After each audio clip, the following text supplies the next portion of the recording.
Welcome to Africa Speaks of today. My name is Steve Mulindwa, and I do hope that you had a wonderful weekend, as I always think you do, and I always think everybody needs to have a wonderful weekend. Now, what have I got in today's Africa Speak? Africa Speaks. What's new in Africa, and what should we expect to change as we approach the end of the year? What should we expect to change? Now, 2020. In 2020, a civil war broke out in the Horn of Africa, in Ethiopia, to be precise. It's still going on, and so far, 500,000 lives have been lost. Nigeria has still got a problem with Boko Haram in its northeastern region. Al-Shabaab, another militant group, is still causing problems in Somalia and other groups. And another group has appeared in Mozambique, causing more problems for that country. So what is new in Africa that should make us be proud of our continent? There is always something positive that the Western media normally forget, but we don't forget here. Now, there is a need to discuss that too and be more positive for the future. Let's have a short break. About how it can sometimes take a little distance to bring us a little closer together. With ways to save more when you send more, World Remit is here for you, so you can be there for them.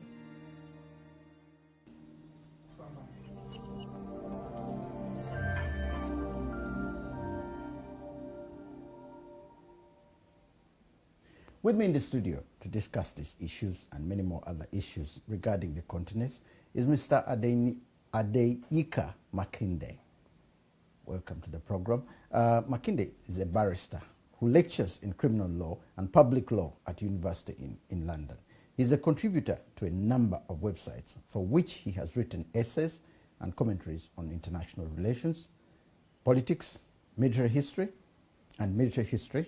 I beg your pardon. He has served as a program consultant and provided expert commentary for the BBC World Service Radio, China Radio International, and Voice of Russia.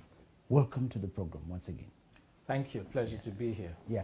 Now, when I look at what I have here in store, I'm trying to wonder, where can we start?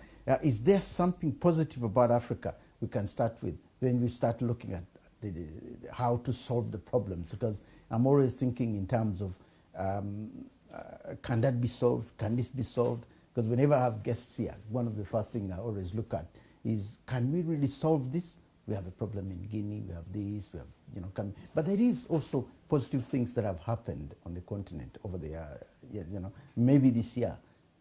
Is there something we can think in terms of, say, I think this is one of the best things that has ever happened on the continent?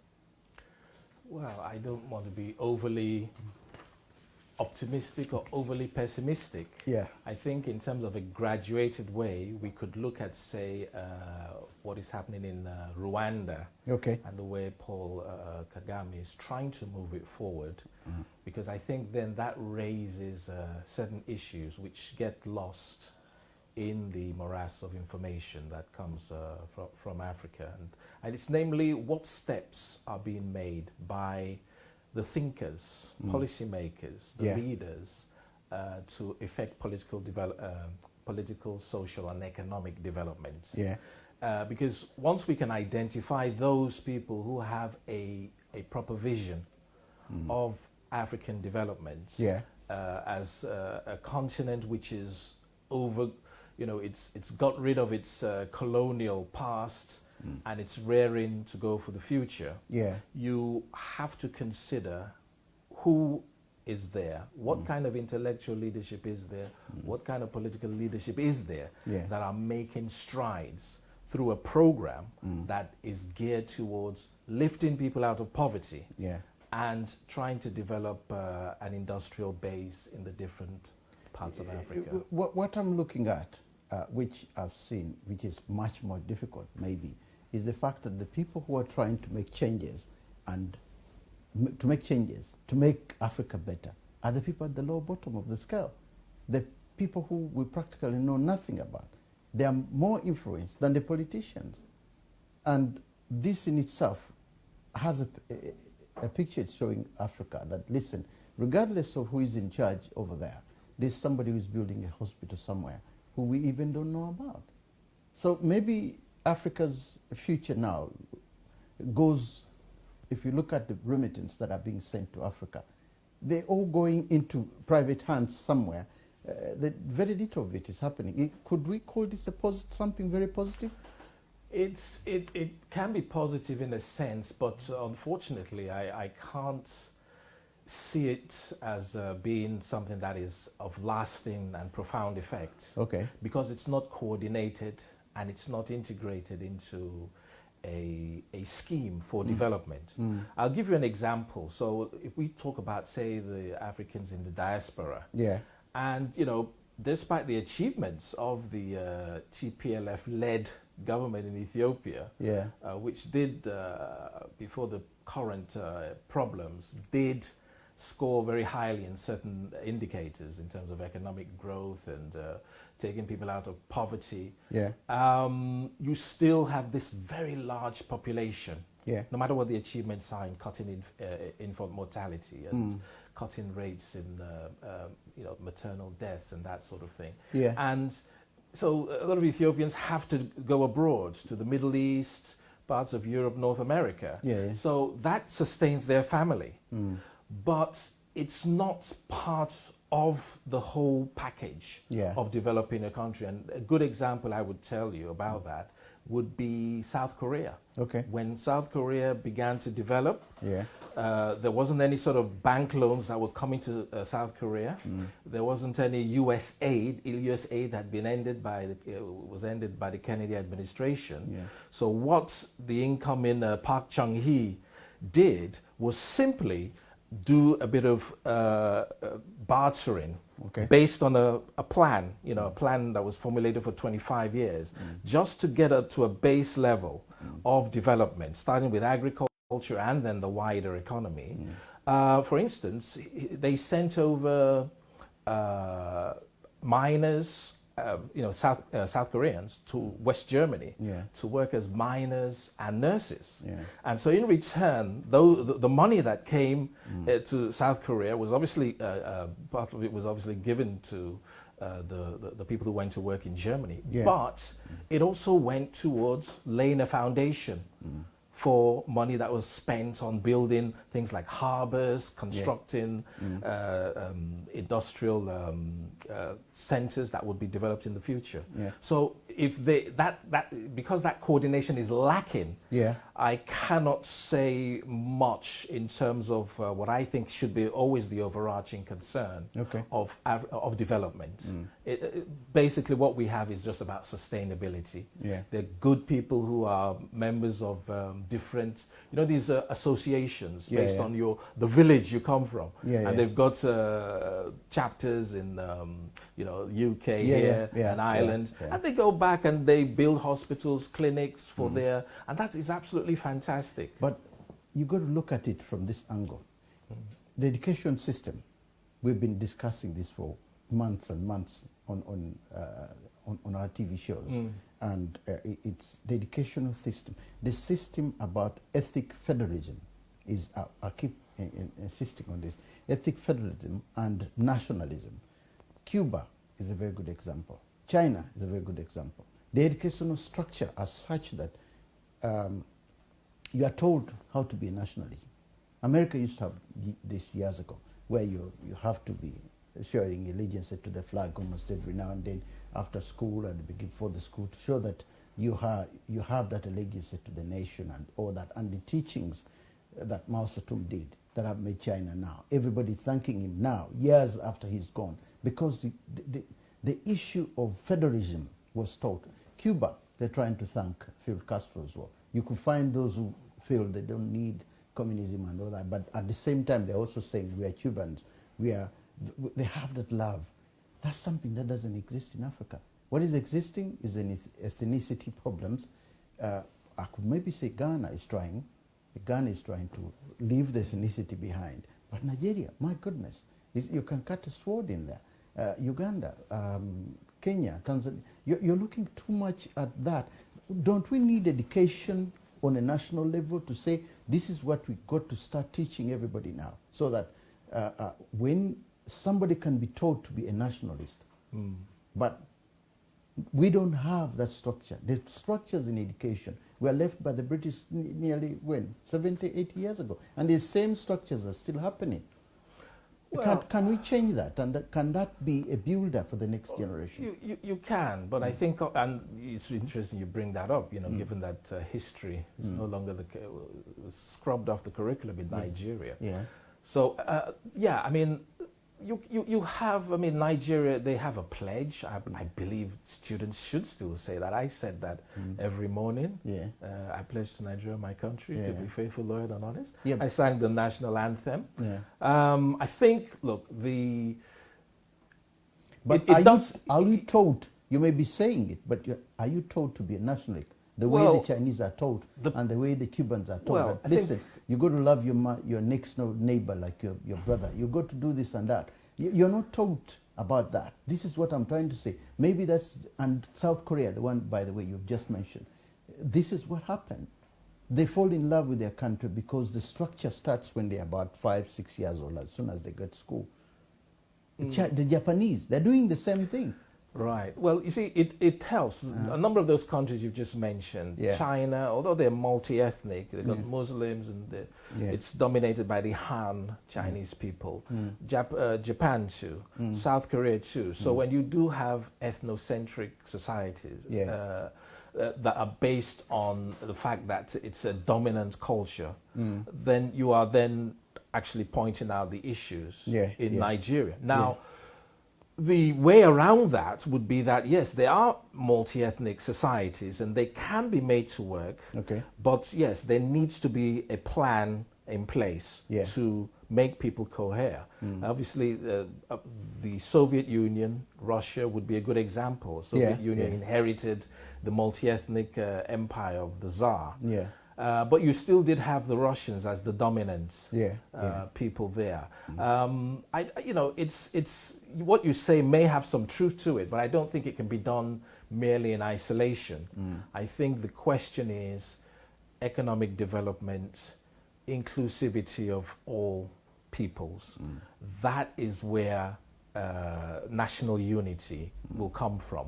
These disruptions that occur, whether it's to economic development through these insurgencies, through these political rivalries, yes, they can actually be worked out if there is a sufficient resolve there.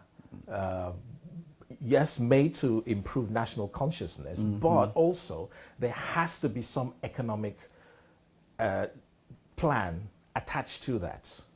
You can't, the one cannot do without the other, because you cannot go to schools and have this so-called nationalism being foisted on you, but you feel that your people or your region is being marginalized. But it's not going to work. But the thing is if you get to be, if you want to be a nationalistic person, you start with your village. You start by loving your village. You start by loving your community. Which, as I just said, it happens in Nigeria. As you're saying, yes, it does. But then when it comes to a national level, the game plan changes. Then suddenly it's the Igbos and the Yoruba. It's the Baganda and the Basoga. Suddenly the plans change. And what makes that plan change is the fact that, okay, someone in office starts looking at his own people, with the ethnicity of where he comes from. But that is something which if we fight against that, then the chances are we have also a chance of making sure that you can unite the entire country. But that's why I'm saying that education can bring that out. And then nationalistic education, not just normal education, because we're all having that in Africa. Yes, education would play a part. I mean, as I've often said, that you need a proper intellectual leadership in any kind of society, and people who can advise others, who can become nation builders. And so far, we just do not have that. There seem to be glimmers of that in the immediate post Elections. the immediate post-independence period, with the likes of Nkrumah in Ghana, Olympio in Togo, and places like that. But it's sort of diminished. I would just again re-emphasize to you that it's something that is not going to just happen just through some sort of propaganda device. That has to be integrated throughout an overall socio-economic plan of development. And unfortunately, that hasn't come up. But I want to bring something to your attention, though, and to the viewers. I mean, if you look at East Africa, for instance, you look at Tanzania. Compare Tanzania with Kenya. I know both nations have tended to be fairly stable, but certainly Tanzania, although there have been one or two fissures in recent times, Tanzania was a good example of a country in which a whole group of people were brought together. And I think Julius Nyerere deserves credit for that. And it was interesting that Nyerere came from a minority people. And so if you do select people from minority regions, that also, but who are well qualified and have a vision of some sort or another, then that would help. And I think that was one of the greatest achievements of Julius Nyerere, because his economic policies in the end failed. You compare here Tanzania with the Congo, and with Kenya, where you had Julius with Jomo Kenyatta, who basically considered Kenya to be an extension of the Kikuyu people. Do you see? We have some templates we can look at, and probably Tanzania would be a good example. But all I have to say to defend that is that because the language issue is a very important thing that has helped both Kenya and Tanzania, and it has, to a certain extent, hasn't helped Uganda, because the Swahili in those two countries is at its high speed, where everybody speaks Swahili. They even learn it at school. Now, we would have started that in 1962, but Obote went in a different direction. And although we speak Swahili as a language in my country, but we still don't have. And maybe if we had Swahili as a united force, maybe it would have helped. Uganda would not have had the problems it did. Kenya and Tanzania have it. And maybe, in a way, people stop seeing where you come from, and they realize, because you're having a language, it's an African language, and you talk very well based on a bit of Arabic, is it? Swahili? Yeah, it's a mixture of Arabic and so not totally indigenous. And local dialogues. It's more or less like, I would have said, pidgin, but then you still find it in Angola, you find it in Somalia, you find it in Congo. There's even a tribe called Baswahili. I mean, it's widespread throughout the region, and to a certain extent, I believe somewhere along the way, we probably need to make Swahili an African language. Swahili, I would like to ask you a question there. The Swahili, can you write chemical equations in Swahili? Oh, you can. And trust me. And you write the whole range of poetic prose. Oh yeah. If that is the case, then that's fine. Yeah. English and French have been brought as colonial languages. Yeah. It's being suggested by the African Union, by the way. Several people have suggested Swahili in the African Union. I remember at one summit, Professor Ali Mazrui, the late Professor Ali Mazrui, was addressed the African Union, and he said, look, if we start spreading Swahili around, Swahili will unite so many people. And he was of the fact that the language was a major issue that will probably give Africa the kind of freedom it wants, in a way, and the kind of development, because then people stop seeing which tribe you come from, and so on and so forth. It's there, it's still in Kenya and Tanzania, but it's not as much as it is in other parts and the of argument Africa. is that it's better, sort of at least an African-derived language would be better as a lingua franca than English or French. Than all these other ones. Now, I want us to go to another issue, which America has had such a big impact on Africa over the years. But the whole world. I should say, but massively on Africa. Joe Biden, when he was vice president under Obama, made a lot of suggestions, and he kept saying, look, Africa should be left on our own to do whatever it wants to do, whether they have coups, whether they have what. Maybe it's high time we leave them rather than influencing what's going on over there. Now he's president of the United States. Do you see any changes? Because as we started, you can see straight away he said, look, American troops are going home. And after all, it was the other president who was on, who had signed an agreement with the Taliban. He said, look, the American troops are leaving. Whatever is going to happen, if this man, if the former president had remained on, Donald Trump, still American troops would have come home, regardless of what, because he had already signed this agreement in Qatar that American troops are going home. So the Taliban knew what was going to happen. And when Joe Biden came, he simply said, we're going home. But leaving that aside, how do you see the man who was for years saying, look, they'd be left on their own? He's not going to interfere in any other African problems or helping or doing that. So could this be a much effect in years to come if we don't get any aid from America, if we don't get any advice here and there? Might this be a problem? Are we talking about the same sleepy Joe Biden? Joe, he never left the world alone. I mean, apart from Libya, which the Libyan invasion by NATO, the destruction of an African country, Joe Biden he was against that, by the way. He was against that. He didn't really apparently like it. He said that. But he has been for every single intervention in the post-war period, including Iraq. He wouldn't have minded if trouble had risen in terms of Iraq, which certain lobbies were trying to, with the Iran to invade. So Joe Biden has voted for military interventionism. I don't hold any faith so much in terms of what he says, because he's a servant of the American empire. My point about that, though, is to sort of bring up this issue about, well, yes, we don't want, about development. We don't want to rely, Africans shouldn't want to rely on American aid, for sure. Now, America did pass an act, it's to do, it was back in 2000, and it granted African countries untaxed access to American markets. Which on the face of it looks like a good thing. It was renewed in 2015 and is due to expire in 2020.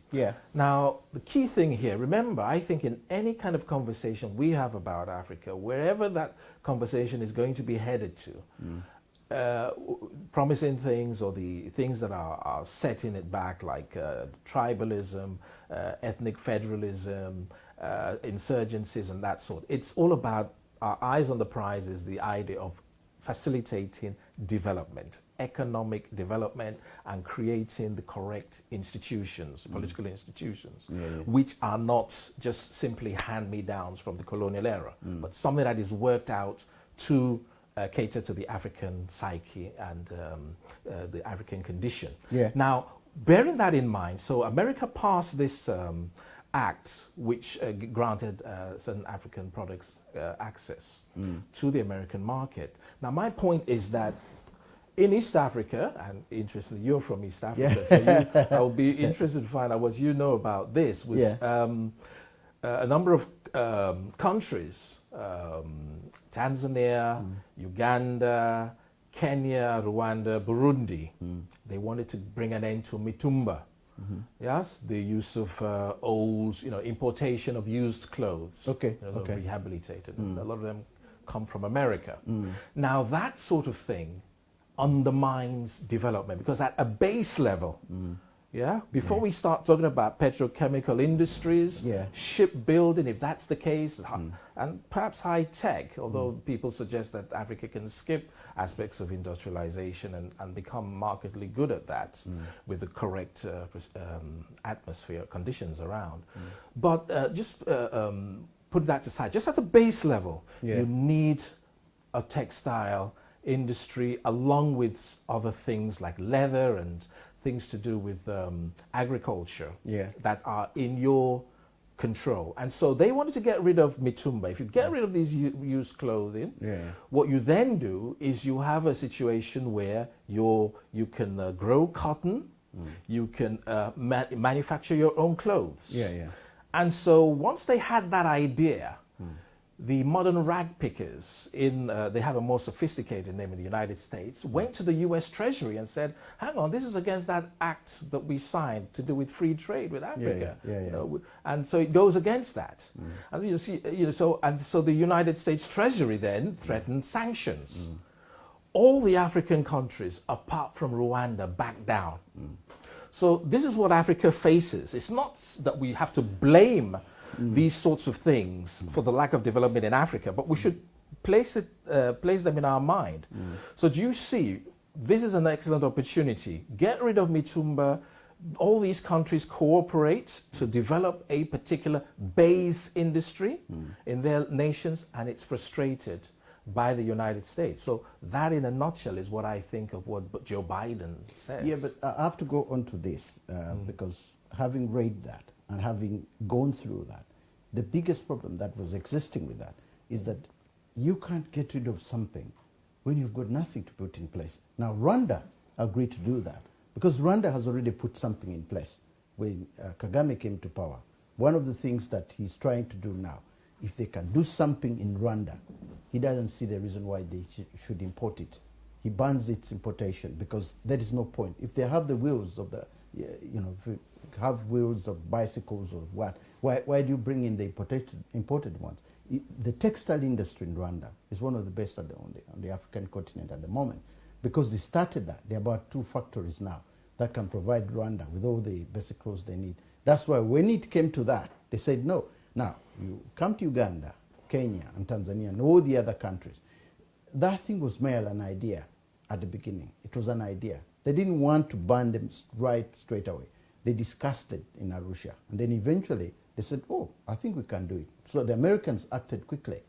But the problem, as you're saying, Africa has always had that, is that before you actually go on to do something, you make sure that first that you have a replacement for it. Now, most of these other countries, Congo, Kenya, Tanzania, they don't have a replacement. So they actually still need these clothes, especially in the rural areas.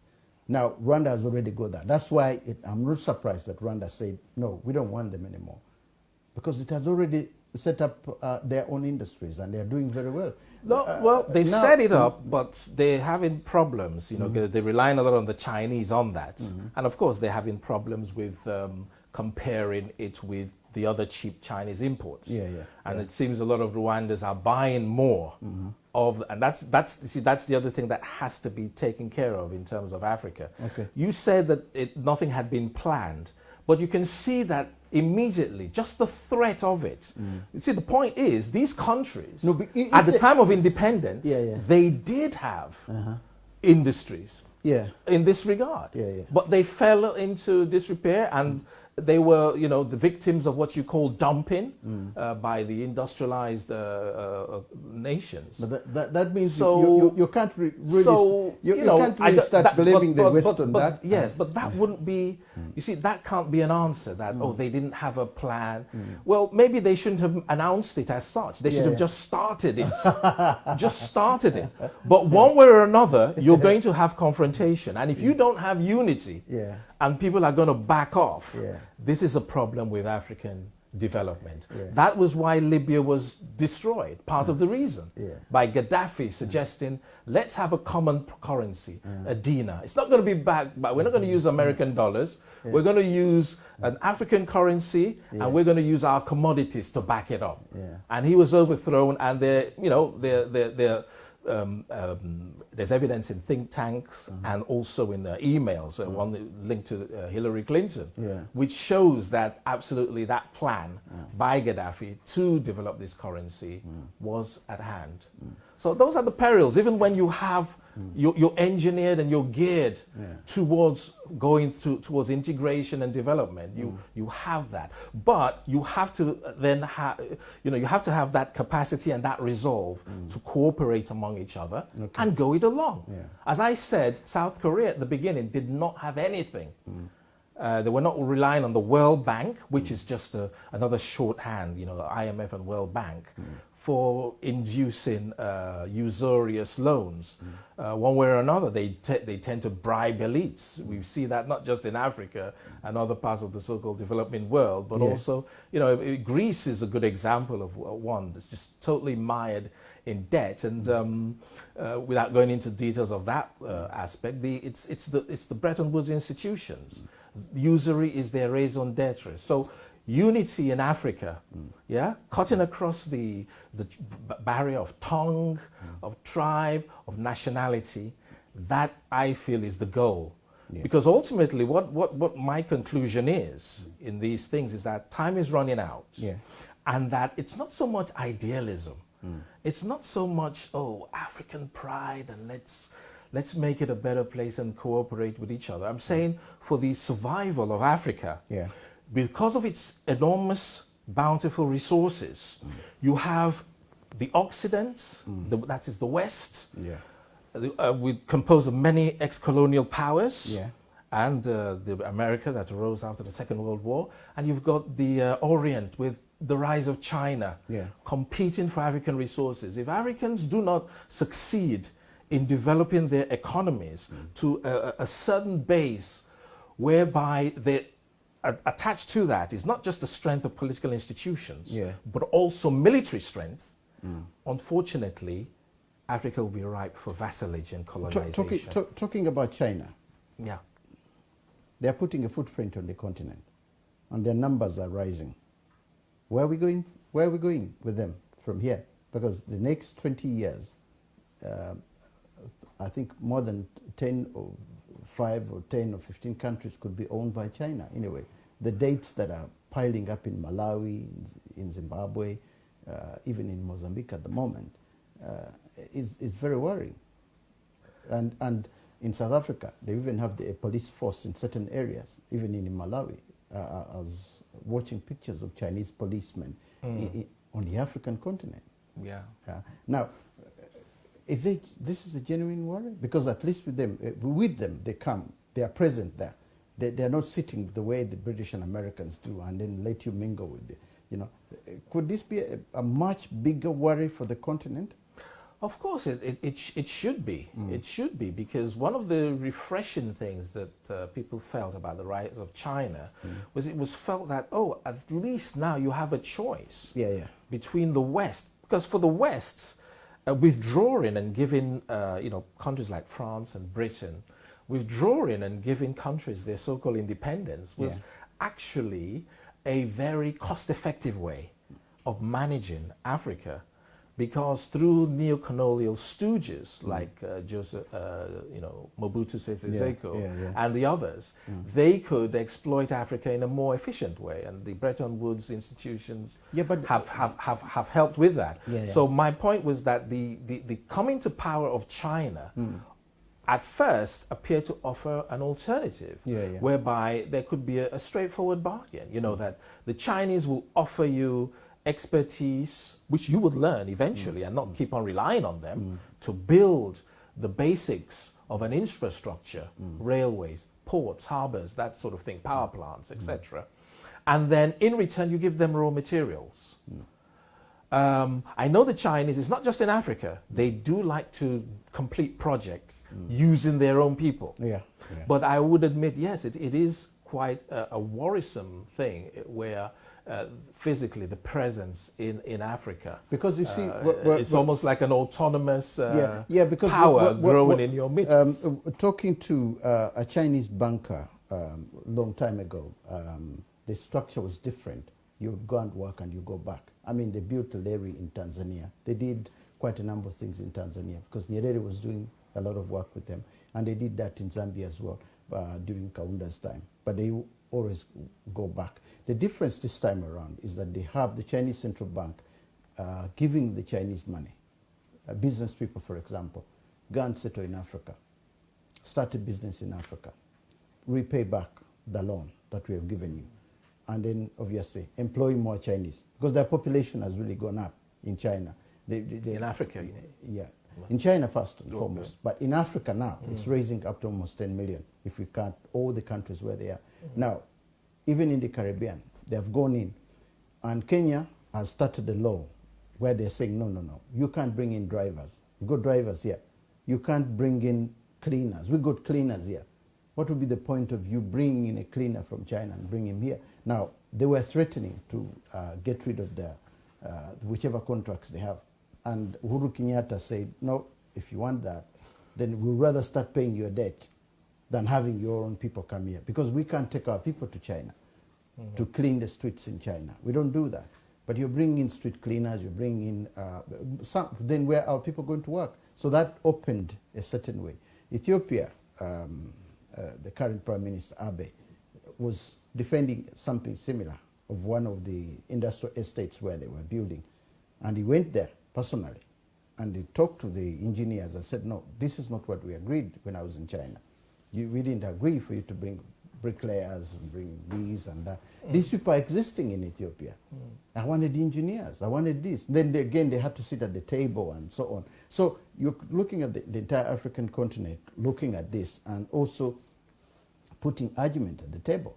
In fact, Magufuli, the late Magufuli, had a long... President of Tanzania. Yeah, from Tanzania. He had a long discussion with them and he ended up by refusing several of their projects in Arusha and another one at one of the ports. He said, no, we're not going ahead with such projects.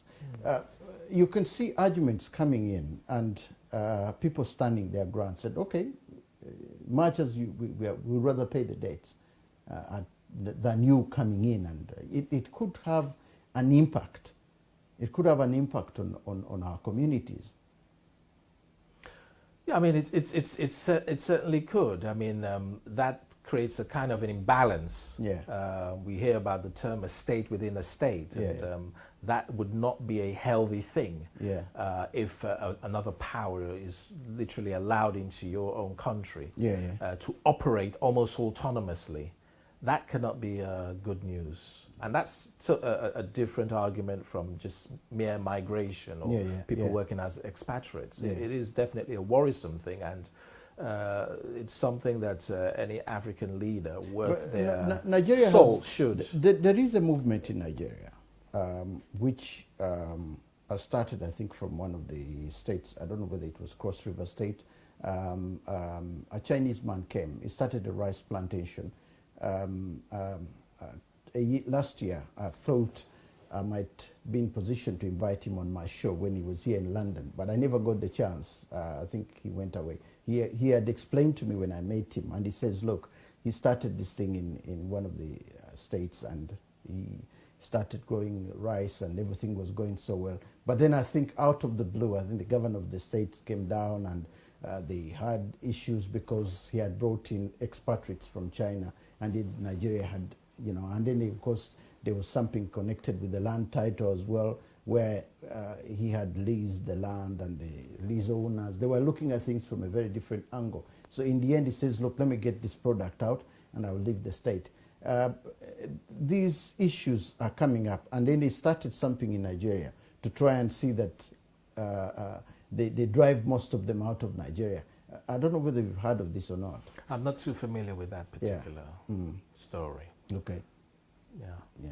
Now, another thing which I'm looking at, which is one of the things we really need to address, not just in today's program, but in all the other programs that we have on the continent, is the huge youth unemployment.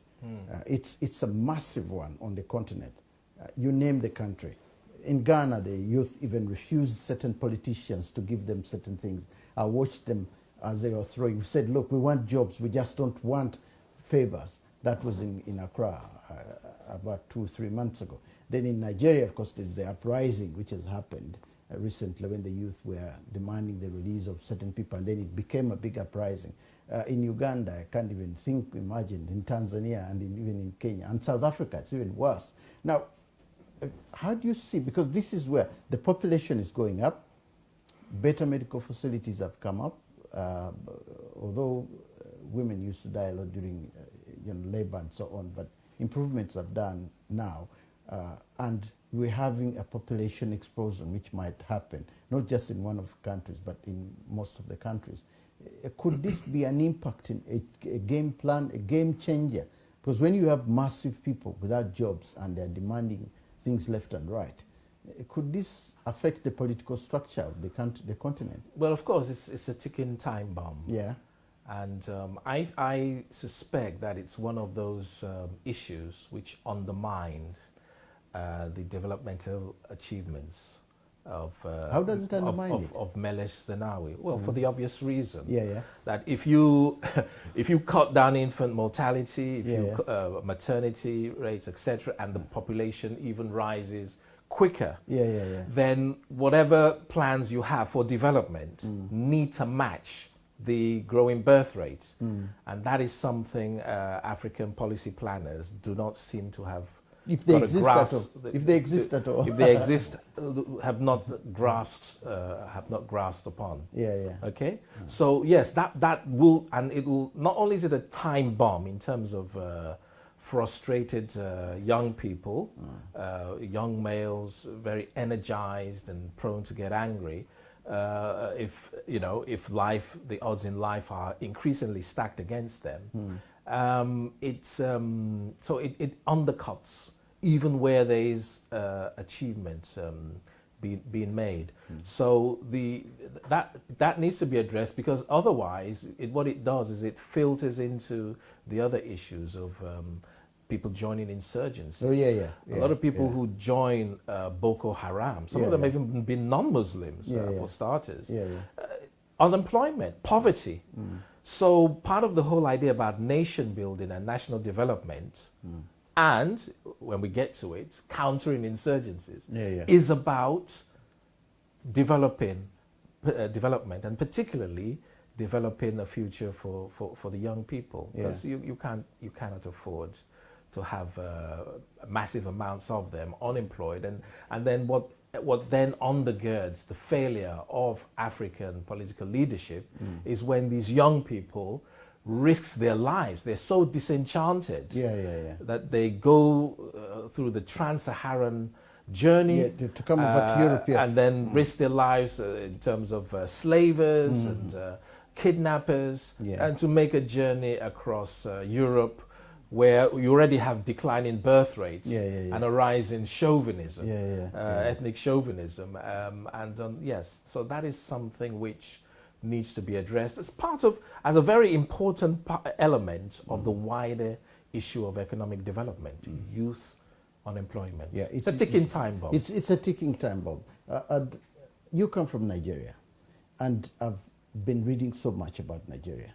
And there is an issue, there's a political issue at the moment, which really we have addressed here for quite a number of times, about the Igbos and the Igbo breakaway iPod. And at the same time now I'm seeing the Yoruba are coming up, and I'm having a Yoruba professor on my show at some point in, I don't know, maybe next month, to come and discuss why the Yorubas are breaking away, want to go the same way the Igbos want to go. But there is something about Nigeria which disturbs the rest of Africa.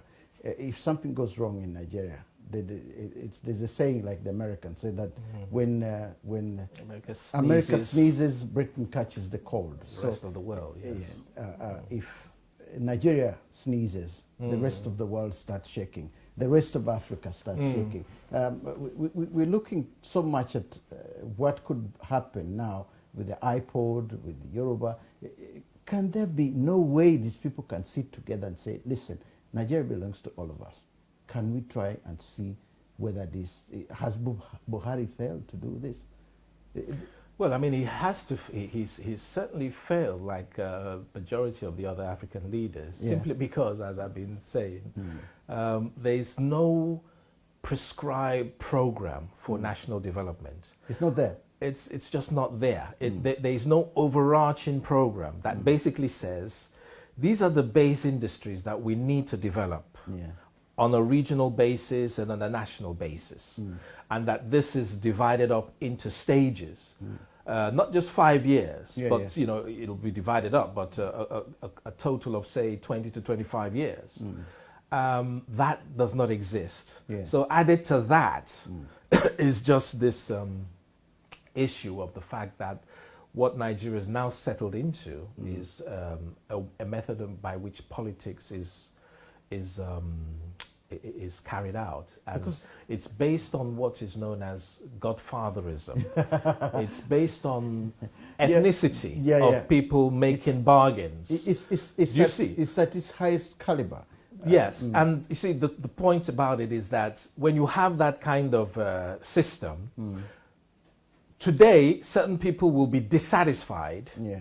But on another day, other people will not be satisfied because they've got their people in power. Exactly. But you would have expected that Africa, that in northern Nigeria, if there's extremely high poverty rate, and that the people in general should be more concerned about what is going into their bellies, their life expectancy, and what they can expect out of life, rather than who is controlling that country. Because to a certain extent, I'm not trying to diminish the real problem of Boko Haram and the failure to curtail that insurgency, and also the problem of herdsmen, mainly from the Fulani people, part of who are traditionally herders. So you've had a pastoralist, a clash between mobile animal herders and other people who till the land, and a lot of this has to do with geographic features. The Sahel region is, the Sahara is coming closer. That is part of the problem. So yes, can get highly emotional about how the problems are manifested with clashes with herdsmen and people on their lands. But a lot of it has to do with the lack of vision and imagination of the leaders. Now, a certain senator. Can I just finish? Because you see, where I would link development there too is that in human nature, the natural thing to do would be you want to conquer the sea, you want to sort of make good on those disadvantages. So in the Sahara, with the Arabs, the Berbers, the tinkling of water, that's a rarity. And so one of the achievements of Gaddafi was to build his great Man River underground project. Now, why haven't there been efforts to stem the coming in of the desert of Lake Chad, which has been gradually diminishing over the decades? That is, if development was fixated on that, I can guarantee that even if the problems associated with herdsmen and Boko Haram, which is not just about religion, but it's also about poverty. They would not be at the level that they are. Something I wanted to bring up. A senator in Nigeria, I think his name is Adeyinka or something, one of those senators, made a suggestion. He said, look, let's get the government money. Let's get, say for example, this is the billions that we earned. Say we have earned this amount of money as on the government budget. And look at each state in Nigeria and give each state a certain amount of money, say for example, 50 billion, or should I say 1 billion, for example, as part of the development plan, so that people would know that certain states, each state has got a certain amount of money, instead of relying on the central government, so that at the end of the day, just like the way they do boroughs here, each borough gets a certain amount of money in London and all over, so that at the end of the day, you have to account for where the money has been spent. The problem with Nigeria is that everything comes, or with Africa as a whole, everything comes into the central government. Then it's up to the planners in the central government to split the money around. But if this money was going into each particular state, and everybody knows that it's going there, because most of the states would be effective in a way, because then everybody will be pointing a finger to the governor and saying, hang on a minute, we want to know why don't we have this road? Why don't we have this? Now, instead, everybody's pointing to the central government. So could that work initially? Because when he suggested it, he was put down. They all said, no, without even having tried it. Yeah, I think, the issue of restructuring always comes up. And I keep saying that would not be effective. Any kind of system you have will not be effective if the mentality of the leaders does not change. So you mentioned about education, the building of national consciousness. That is something that should have actively been continued, because I believe there were efforts to do that at the at the dawning of independence. And as I said, I think Tanzania stands as a good example of where, because this must have been continually infiltrated in the body politic of the nation, it has stood the test, whereas other countries have disintegrated. So on that point that you mentioned, yes, restructuring, secession, in Nigeria, creation of states hasn't worked. So it means that there's something else. It's first of all about integrating themselves economically and socially, developmentally, first of all, and developing that national consciousness side by side. I feel that the more you splinter things down, Nigeria has so many states. A lot of that still may not help accountability, because I know in recent times I keep tabs. For instance, there's a Benue state, River State, and people are up in arms about these governors not paying pensions and stuff like that. It's going to be a never-ending thing. So when I've approached things from the problems of Nigeria, without going into the intricacies of the issues of the social problems and of kidnappings and the insurgencies. Same thing with Ethiopia, with this burdensome civil war that has been brewing, is that I still feel that the best way for Africa to develop is through as large scale as possible. Nigeria is a very large country, and some people felt that from the beginning the North should not have been merged with the South, and that there were certain deals that were dealt at the dawn of independence, including election rigging by the British, to ensure that the North came to a position, because it was fearful of the fact that the South was more dominant. But the North, we should remember, also includes a sizable Christian population of minorities. So my point, though, is that even Gaddafi suggested, by the way, to divide it into two. Gaddafi made a suggestion about that. Well, in Nigeria, I mean, I wouldn't want Nigeria to be divided into anything more than the original three regions, you know, the North and the East and the West, for the reason that you are not going to have a proper development on the continent if you have these small mini statelets. Yeah, but let me give you an example. You can't have that development. But if for the time being you start a structure like that, they'll wake up one morning, because unity will eventually come. United States was not, okay, we are talking about 400-500 years ago. They used to be mini states as well. But as soon as they realized that they couldn't stand on their own, you know, eventually, because with Africa, if we try it first and we see how it will go, in the end we say, oh, no, I think we need to go back together. Because the idea is, we can't know about something when we haven't tried it. Yeah, I'm not sure about that, and I'm not sure about that analogy, because America did start. It's not that much over 200 years, not more than 300 years, and it started only as 13 states on the eastern seaboard, but it was one constituted country. The only problem with America, which obviously it reached a peak when the Civil War happened, was what was the degree of power in the center, the power of federal government in relation to the states.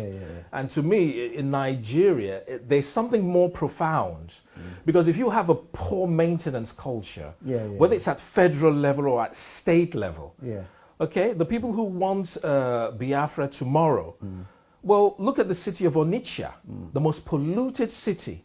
And I'm not just picking on that, because Accra, Nairobi, they face the same situation. Problems of overburdened populations and how to keep sanitation and other things in order. So that's my issue. You know, the fact that you divide states up, that has been so uneconomic. It has not worked. If you want money to be redistributed, that might be in a different way. That might be a good idea. But I will still suggest to you, and not be a spoiler, by saying that the mentality that people already demonstrate. Yes? Listen. The mentality already demonstrate will still be repeated these new structures. We're coming towards the end of the program. And one of my main issue that I've always addressed is the women issues. Could the women change the policies, the politics of Africa? I mean, I can see that in Rwanda. I can see that happening so much in Rwanda. I can see that in Liberia. And I can see that now in South Africa. Their numbers are growing in parliament. Could this be a game changer if high educated women move into positions of power? Well, we're having that in Uganda as well now. If you feel that women will bring certain qualities that are linked to longevity of determination, keeping to a vision, then if that shows, then I'm sure that will be the drift of things. But you think they might? Do you think they might change the policies of because then you're not so sure. The jury's out on that. The jury's out. We cannot make that, but it's a welcome thing. Okay, it's a welcome development. I just want to thank you very, very much for coming on the show and sharing this vision with us, with the viewers, and I do hope that whatever we discuss here will, my viewers will take into account, and whenever they discuss the continent, because everything begins with discussion sometimes. Start a discussion, make it a point, and then raise from there and make it a reality. Because if you don't talk about it, you can never make it a reality. That is my belief anyway.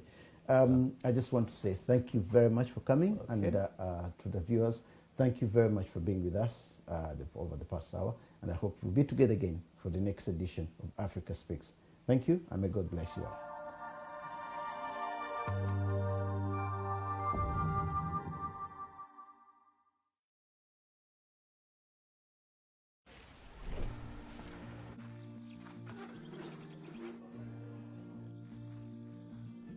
At World Remit, we understand what the journey is about, how it can sometimes take a little distance to bring us a little closer together. With ways to save more when you send more, World Remit is here for you, so you can be there for them.